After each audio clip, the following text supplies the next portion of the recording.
Ladies and gentlemen, joining us today is Mr. Arindam Banerrji, EVP and Managing Director at Wells Fargo. Mr. Banerjee leads Wells Fargo's operations in India and the Philippines. He is responsible for enhancing value creation for Wells Fargo through effective governance, building efficient capabilities, and enabling a culture of transformation. Mr. Arindam is a qualified chartered accountant and has a deep understanding of the banking industry across finance, technology, mid-office and back-office operations developed over a career span of over 30 years in India and the UK.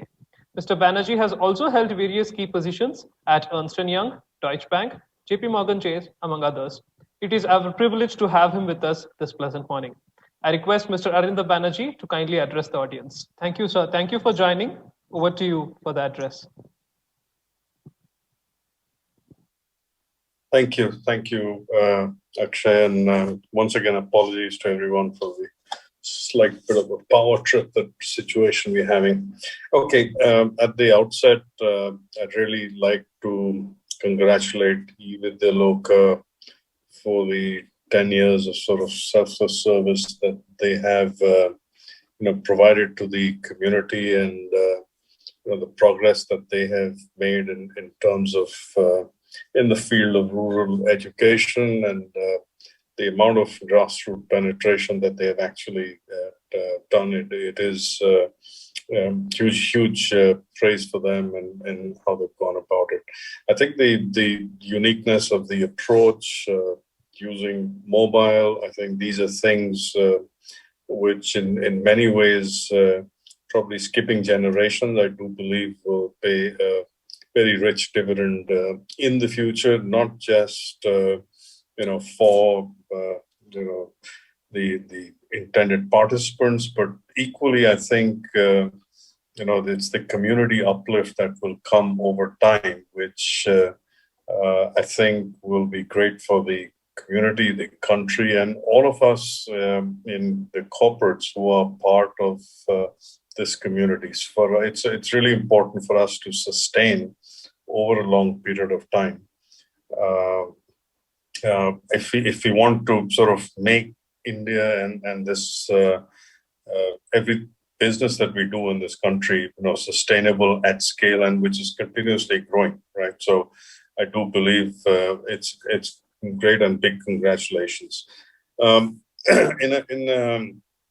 In a short thing, I know Akshay did give a quick introduction, and I didn't really hear most of it, but I'm assuming that was about me, and that I would ignore that. And I think what I'd like to leave behind as a thought is I represent Wells Fargo as an institution, and we've been involved in sort of various education initiatives over the last 15 years, all the way from sort of early childhood to primary and high school, and annually through various programs that we associate with, we impact about 20 to 25,000 to 30,000 students through various channels of this thing. So I think what I want to get across to this community of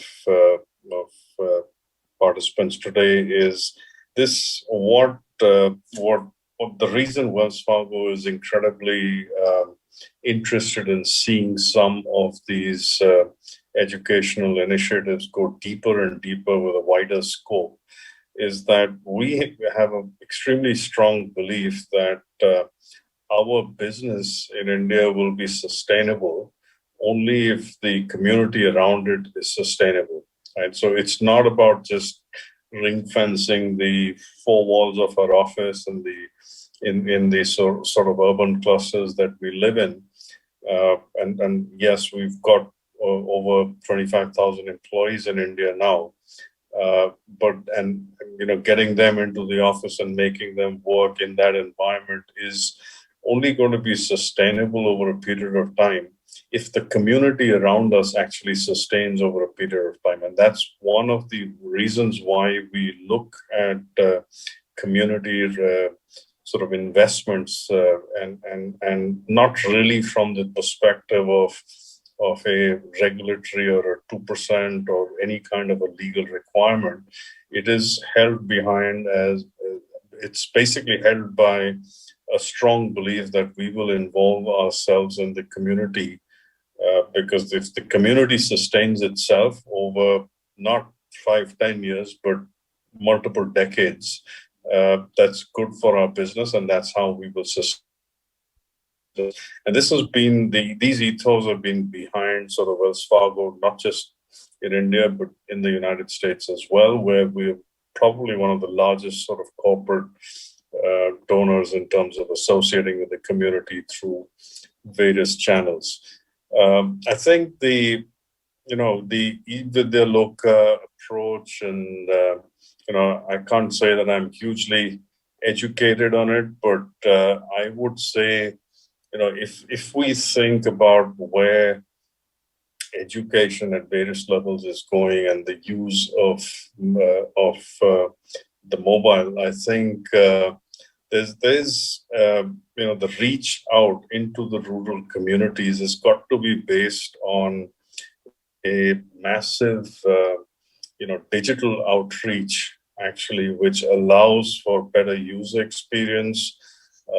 It allows people to approach it with a sort of a hybrid channel approach, which is that you could be a mix of physical and digital in the way you reach out to, and I think the upskilling that we keep talking about, is always going to come about because, but if we involve ourselves in building these digital channels and giving the flexibility to the community or the participants to really upskill using the digital mediums. And you can see that not just in our workforce, but if that happens in the wider community, that's actually good for everyone in the long term.